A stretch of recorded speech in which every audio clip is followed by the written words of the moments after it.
Dalam festival kehutanan kemarin salah satu rangkaian acaranya adalah melakukan tes tur. Cukup seru kemarin. Alhamdulillah respon dari para peserta tes tur cukup baik. Kita punya hutan 1.004.735 hektar. Saya katakan yang di Raja Basa itu, di KPH Raja Basa itu hutan lindung rasa hutan konservasi. Karena masih nyaman sekali. Itu layak untuk jadi healing forest. Selamat siang pemirsa Kompas TV Lampung. Dan pada kesempatan ini, pada siang hari ini kita akan membahas tentang pemanfaatan hutan untuk kesejahteraan masyarakat Provinsi Lampung. Dan telah hadir bersama saya Kepala Dinas Kehutanan Provinsi Lampung, Bapak Yan Ruhiansah. Ya. Apa kabar Pak Yan? Alhamdulillah sehat ya. Sebelumnya terima kasih loh Pak sudah menyempatkan hadir di studio kami, sudah mau berbagi kisah belum belum berbaginya. Nanti ke depannya. Ya Pak, untuk temanya kan untuk pada siang hari ini yaitu pemanfaatan hutan untuk kesejahteraan masyarakat Lampung nih. Kalau boleh tahu program itu seperti apa sih Pak untuk di Lampung sendiri, program kesejahteraan di masyarakat ini bisa dijelaskan seperti apa aja program-program yang sudah digalakkan atau dibuat gitu? Ya, sekarang cerita hutannya dulu nih ya. Cerita hutannya dulu. Kita punya hutan 1.004.735 hektar. Nah, itu ada hutan konservasi, ada hutan lindung, ada hutan produksi. Ya. Yang jadi kewenangan provinsi itu sekitar 564.000 hektar. 564.000 hektar. Wow, ya. Kebayang nggak sih? Wah, luas banget. Luasnya itu. Seperti apa luas gitu banget ya? Itu ya. Iya. Jadi di dalam 564 itu sudah ada masyarakat sebagian besar. Jadi mungkin 80% itu masyarakat sudah banyak beraktivitas di dalam. Nah, jadi kalau kita melakukan pengelolaan hutan, maka mereka tetap harus ikut karena mereka sudah ada di dalam. Nah, jadi nggak bisa lagi sekarang pemerintah lakukan pengelolaan hutan cuma pemerintah saja. Masyarakat kita sudah lihat ada di dalam, jadi kita harus ikut sertakan mereka untuk mengelola hutan. Karena mengelola hutannya bersama-sama mereka, maka kesejahteraan mereka tidak boleh juga kita abaikan gitu. Mereka harus mengelola dan mereka harus sejahtera gitu. Jadi itulah makanya melakukan pengelolaan hutan agar lestari tetapi memberikan kesejahteraan pada masyarakat. Seperti itu latar belakangnya nih, kenapa itu ada program itu. Lalu kalau zaman dulu kan hutan lindung khususnya tidak boleh ada pengelolaan, ada masyarakat kemudian diturunkan. Nah sekarang paradigmanya sudah berubah, pemerintah pusat juga sudah sangat lunak, sehingga kemudian program-program pemberdayaan masyarakat di dalam kawasan hutan kemudian didorong. Terakhir ini melalui P83 2017 itu perhutanan sosial. Dalam perhutanan sosial ada 5 mekanisme, ada hutan masyarakat, ada hutan kemasyarakatan, ada hutan tanaman rakyat, ada hutan adat, ada satu lagi hutan rakyat, hutan adat, hutan tanaman rakyat tadi udah ya. Hutan ada kemitraan kehutanan. Kemitraan kehutanan. Jadi dengan 5 mekanisme itu diharapkan tadi program-program pemerintah untuk melakukan pengelolaan hutan secara lestari dan memberikan kesejahteraan masyarakat bisa tercapai dengan memberikan perlindungan kepada petani-petani yang sudah terlanjur berada di dalam. Jadi kita bukan mengundang petani baru ya, tapi yang sudah terlanjur berada di dalam, diberi perlindungan berupa legalitas sehingga mereka bisa berusaha dengan lebih tenang. Seperti itu. Jadi itu dia ya programnya. Kalau tadi kan dijelaskan ada 5 mekanisme itu sebenarnya perbedaannya apa sih Pak? Ya, masing-masing punya cara dan tujuan masing-masing. Kalau hutan kemasyarakatan itu dikelola oleh kelompok masyarakat. Jadi yang membedakanlah pengelolaannya dikelola oleh kelompok masyarakat. Ada kelompok tani ya, sekelompok orang kemudian membentuk kelompok tani, lalu membentuk gabungan kelompok tani. Nah, kalau hutan desa itu dikelola oleh lembaga desa. Hutan desa itu dikelola oleh lembaga desa. Lalu hutan tanaman rakyat juga dikelola oleh kelompok masyarakat atau koperasi, tetapi tujuannya adalah tanaman untuk produksi kayu. Kalau hutan kemasyarakatan bisa juga berada di dalam kawasan hutan lindung sehingga produksinya tidak kayu kan. Lalu ada hutan adat dikelola oleh lembaga adat. Kalau kemitraan kehutanan itu berbeda dengan 4 mekanisme yang lain, itu berupa kerjasama antara kelompok masyarakat dengan pengelola hutan. Pengelola hutannya bisa KPH, bisa pemegang izin seperti izin KTI gitu kan. Jadi perbedaannya seperti itu. Mungkin perbedaan pengelolaannya aja ya, metode dari kelompok-kelompoknya seperti apa gitu ya. Cuman tujuannya tuh sama ya, kembali untuk mensejahterakan masyarakat itu gitu ya. Oke, luar biasa. Pak, kalau belum lama ini kan ada kegiatan festival kehutanan nih Pak, yang digelar Pemprov Lampung, ya kan? Disebutkan banyak potensi hutan yang bisa dimanfaatkan lebih baik lagi oleh masyarakat. Nah itu apa saja tuh Pak potensinya? Pak? Sebetulnya kalau potensi khususnya potensi banyak sebetulnya udah dikelola oleh masyarakat ya, khususnya terkait dengan komoditi-komoditi. Jadi festival kehutanan itu ingin mengangkat lebih tinggi lagi kan. Selama ini mereka sudah kelola seperti komoditi-komoditi yang dihasilkan, ada cengkeh, ada pala, ada kemiri, ada kopi di dalamnya kan, itu sudah dikelola dan terjual. Tetapi kami lihat masih ada peluang yang bisa dilakukan oleh kami selaku pemerintah untuk memfasilitasi mereka meningkatkan nilai jualnya misalnya kan, meningkatkan nilai jualnya dengan melakukan upgrading atau upscaling. Dia ditingkatkan kualitasnya, dilakukan pengemasan, dilakukan pengolahan lebih lanjut dan seterusnya, sehingga nilai jualnya lebih tinggi. Itu yang ingin kami lakukan dalam festival kehutanan kemarin ya, mengupayakan mempertemukan antara kebutuhan pasar dengan produksi yang di lapangan. Selain itu ada beberapa yang tadi disebutkan yang belum itu diantaranya adalah jasa lingkungan seperti jasa wisata. Itu ada banyak potensi wisata di dalam, ada banyak. Jadi kalau identifikasi kami air terjun aja ada banyak sekali air terjun yang indah-indah. Tapi memang masyarakat belum melihat itu sebagai sebuah potensi yang bisa dikelola dan memberikan hasil kepada mereka. Itu yang kemudian kami coba untuk ajak mereka mereka berkumpul, membuat sebuah kelompok untuk melakukan pengelolaan, kemudian kita bantu untuk promosi ya, mengajak beberapa pihak untuk melihat, kemudian mempublikasikan. Kayak kemarin dalam festival kehutanan kemarin salah satu rangkaian acaranya adalah melakukan tes tour di salah satu KPH, di KPH Raja Basa, Waipisang Raja Basa. Di sana ada beberapa objek wisata yang sudah dikelola. Kami ajak beberapa pihak yang punya ketertarikan untuk pengembangan wisata, punya aktivitas yang cukup intens dalam media sosial gitu kan. Ada juga akademisi yang bisa memberikan masukan. Mereka kemudian diberi kuesioner untuk memberikan penilaian terhadap itu, terhadap objek wisata itu, sehingga bisa dilakukan perbaikan. Apa yang tidak baik, apa yang sudah cukup baik, apa yang perlu ditingkatkan gitu kan. Cukup seru kemarin, alhamdulillah respon dari para peserta tes tour cukup baik, dan saya kira mungkin di media sosial pada saat itu juga banyak itu yang dikeluarkan terkait dengan objek wisata yang kemarin kami lakukan tes tour bersama-sama mereka. Jadi seperti itu yang ingin kita coba untuk angkat. Sebenarnya lebih pengangkatan ya, dari hasil produksinya, benar. Mungkin selama ini packagingnya kurang menarik sehingga atau mereka jual raw gitu, atau mereka jual barang mentah gitu, belum diolah. Nah, kita dorong mereka supaya kita olah yuk gitu. Yuk kita olah, kalau diolah nanti jadi seperti ini loh, hasilnya seperti ini loh, kita kasih seperti itu. Sebenarnya kayak Pak Yan bilang tadi itu kan potensi objek wisata air terjun ya. Dan itu sebenarnya kalau saya pribadi itu karena sangat menyukai objek wisata alam gitu ya, itu potensi untuk pendapatannya sendiri itu pasti luar biasa. Karena sekarang ini mungkin masyarakat ya, apalagi di media sosial gitu kan, kalau ada misal tempat baru, objek wisata baru yang benar-benar masih alami, di tempat yang alami dikelola dengan baik, yang mungkin aksesnya juga bagus gitu ya Pak, itu kan menjadi peluang. Betul. Peluang untuk pendapatan dari masyarakat itu sendiri ya Pak. Karena banyak sekali yang akan mendapatkan impact-nya dari situ ya. Jadi kurang lebih seperti itu ya. Iya, harapannya begitu. Luar biasa.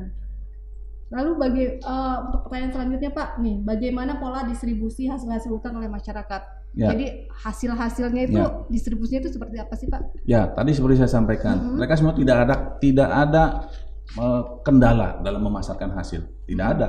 Semua produk yang dihasilkan dari dalam kawasan apapun itu terjual habis, dan itu ada mereka sudah punya jaringan distribusi sendiri tanpa kami pemerintah ikut campur dalam itu. Mereka sudah punya jaringan distribusi sendiri dan itu sudah bertemu Tetapi yang kami lihat adalah itu tadi masih ada peluang yang bisa kita lakukan untuk melakukan peningkatan harga.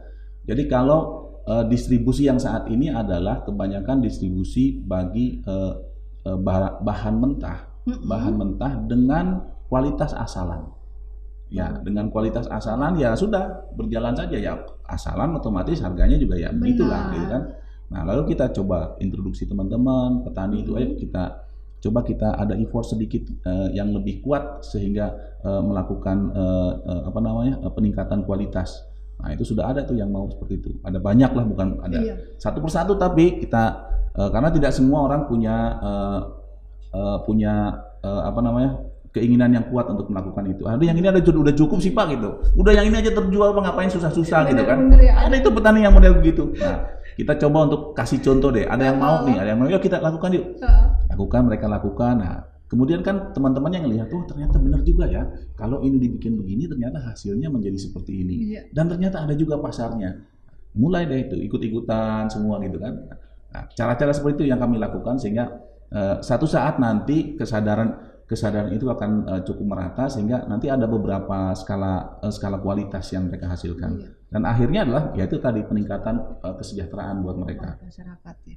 Jadi selama ini mungkin pemberian sosialisasi ya Pak ke masyarakat di situ. Betul. Ya, sosialisasi edukasi ya. Edukasi, pembinaan, pendampingan gitu itu dilakukan secara maunya intensif ya, intensif. Tapi saya tidak tahu yang menilai apakah itu sudah intensif atau tidak, itu kan petani sendiri yang merasakan atau mungkin pihak luar yang menyebutkan gitu. Tidak dari kami.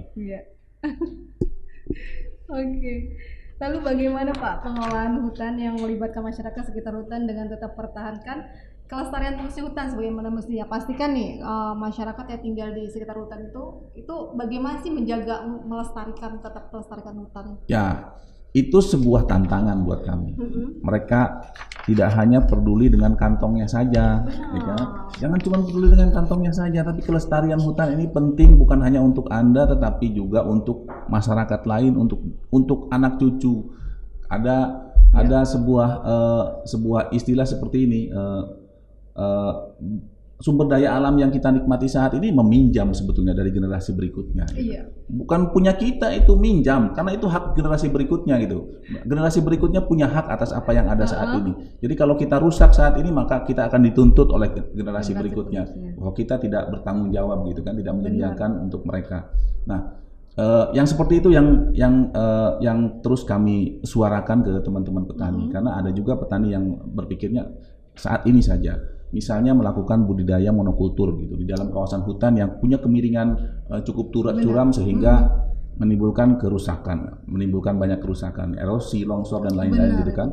Nah, itu kami coba untuk dorong mereka, untuk sadarkan mereka melalui tadi sosialisasi, pembinaan, pendampingan sehingga sedikit demi sedikit mereka melakukan perubahan. Jadi kelestarian yang dimaksud itu bukan hanya kelestarian hutan, tetapi juga kelestarian manfaat. Iya, benar. Ya, jadi kelestarian manfaat. Ketika kita sudah sebutkan kelestarian manfaat, maka insya Allah mereka akan terdorong untuk melakukan perbaikan. Kalau yang terjadi saat ini,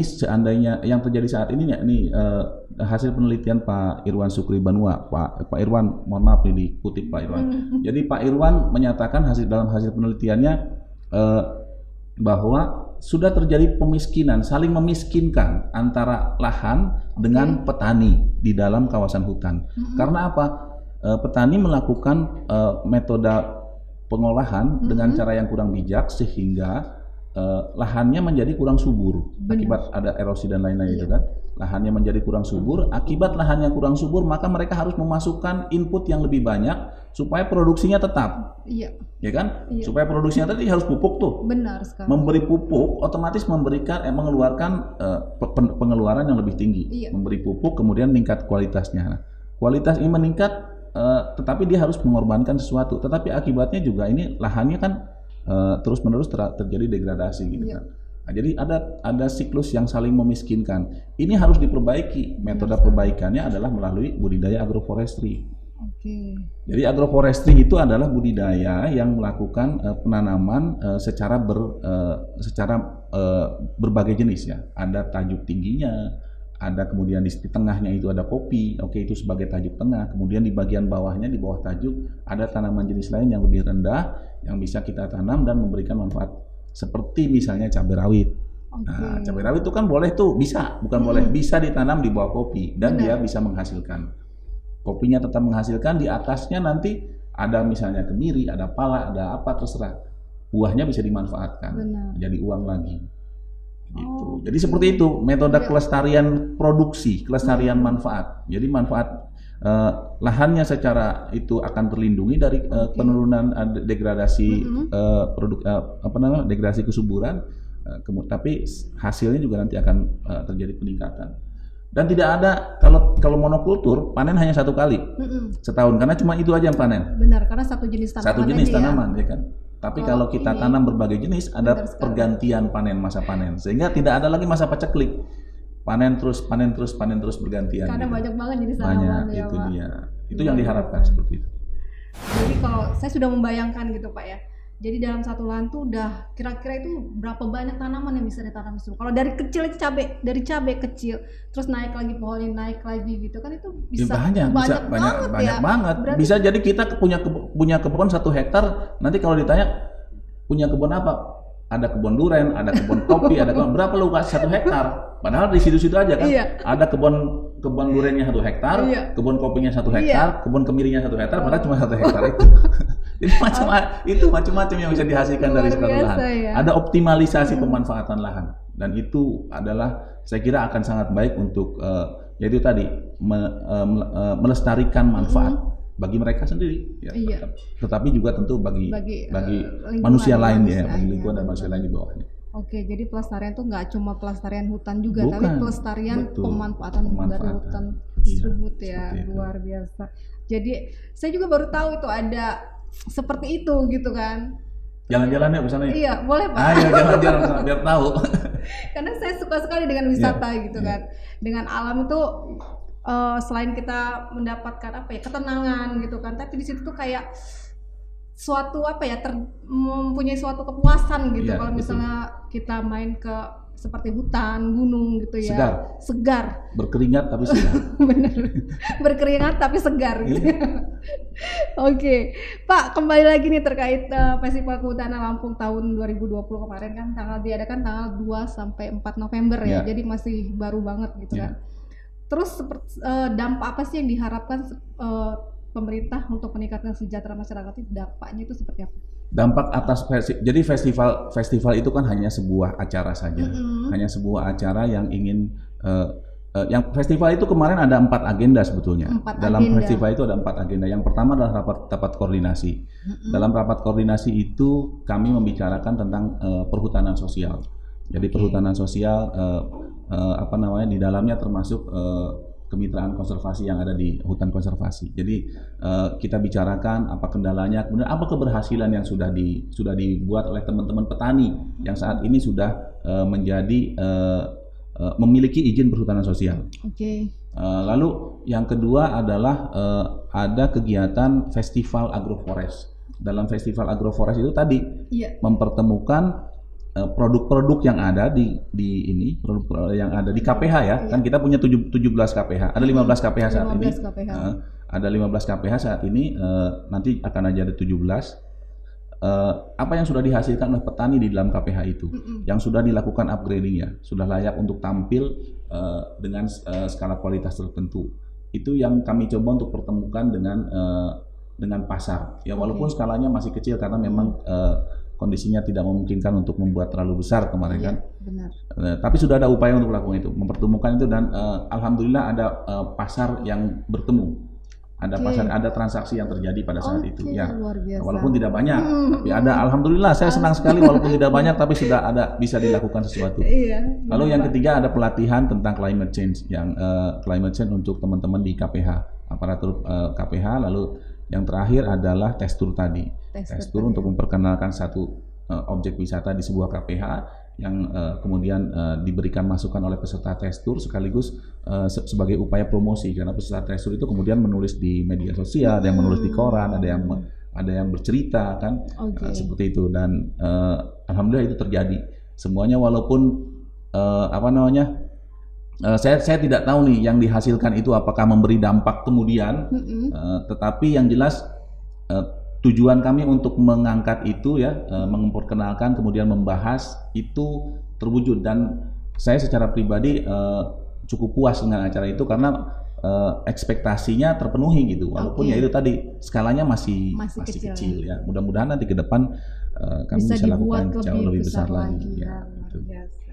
Kalau tadi kan berbicara tentang yang kegiatan terakhir nih, tadi suruh mempertemukan antara yang ingin mengelola objek wisata dengan tempatnya seperti apa, dan juga ada beberapa mungkin bisa dibilang blogger atau apa yang mempersebarkan publikasi lah ya tempat tersebut. Itu sudah ada belum sih Pak?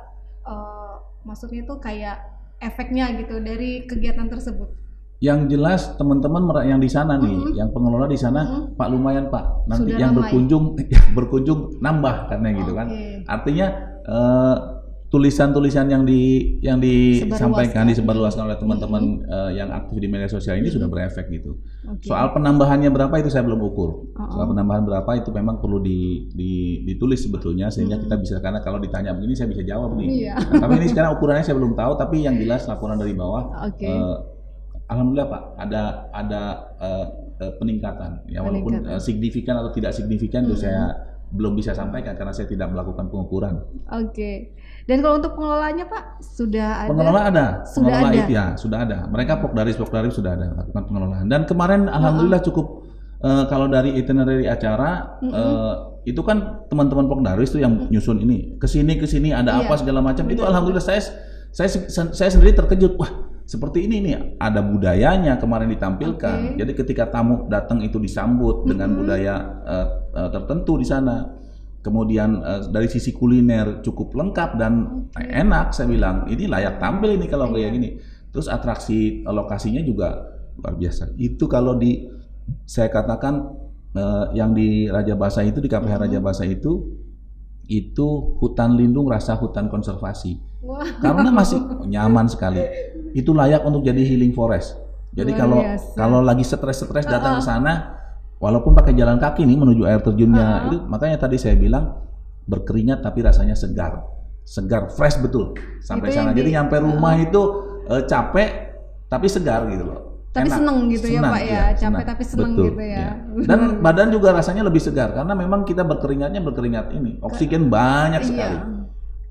Ya, enak sekali. Jalan ke sana. Kapan-kapan saya temani. Wah, boleh Pak. Pasti senang sekali ya, apalagi kalau misalnya tim TV juga ikut di sana mengeksplor ya. Ada apa aja sih di Mau ikut? Serius, Kamis nih mau ada jalan ke sana. Nanti saya tanya tim dulu. Kamis besok. Kalau tim oke, saya oke. Kamis besok kami mau jalan, tapi jangan banyak-banyak karena kapasitas kendaraan nggak cukup ini. Kalau perjalanan sendiri Pak, dari kendaraan tuh ke lokasi? Nggak jauh. Kurang lebih berapa menit? Kalau turun mobil, ini kan kemarin ada tiga lokasi. Turun mobil itu jalan kaki nggak nyampe 10 menit. Ya. Berarti nggak terlalu jauh lah 10 menit, dan itu ya lumayan juga sekalian berolahraga ya Pak. Ya. Mantap, keren. Ini Pak, kembali lagi ke pertanyaan Pak. Bagaimana pengelolaan hutan untuk kawasan wisata? Apakah sudah berjalan seperti apa progresnya saat ini? Bagaimana konsep pengelolaan? Kalau tadi kan ini baru kita ngebahas tentang ininya ya. Terus untuk konsepnya ke depannya itu seperti apa Pak? Ya. Tadi seperti saya sampaikan di awal bahwa di dalam sudah ada masyarakat, jadi otomatis pengelolaan wisata juga bersama-sama mereka. Nah, jadi kalau tadi misalnya pun nanti ada investor yang mau masuk, investor harus bekerja sama secara tripartit, KPH, masyarakat dengan investor. Kalaupun nanti ada seperti itu. Jadi pemberdayaan masyarakat ini sangat kental dalam pengelolaan kawasan hutan untuk Lampung, karena masyarakat berada di dalamnya dan kita harus tetap mengikutsertakan mereka. Jadi saat ini sudah ada Pokdaris dan mereka sudah lakukan pengelolaan, tinggal manajemen yang mungkin terus harus perlu diperbaiki sehingga nanti kontribusi yang dihasilkan itu bisa lebih tersebar, lebih baik gitu ya, lebih terbagi dengan baik gitu. Biarkan saja dulu sekarang masih berjalan seperti itu untuk supaya memberikan semangat kepada teman-teman supaya tidak terpatahkan di awal gitu ya. Biarkan saja dulu, kita coba untuk fasilitasi, nanti suatu waktu kita coba untuk melakukan penataan manajemennya.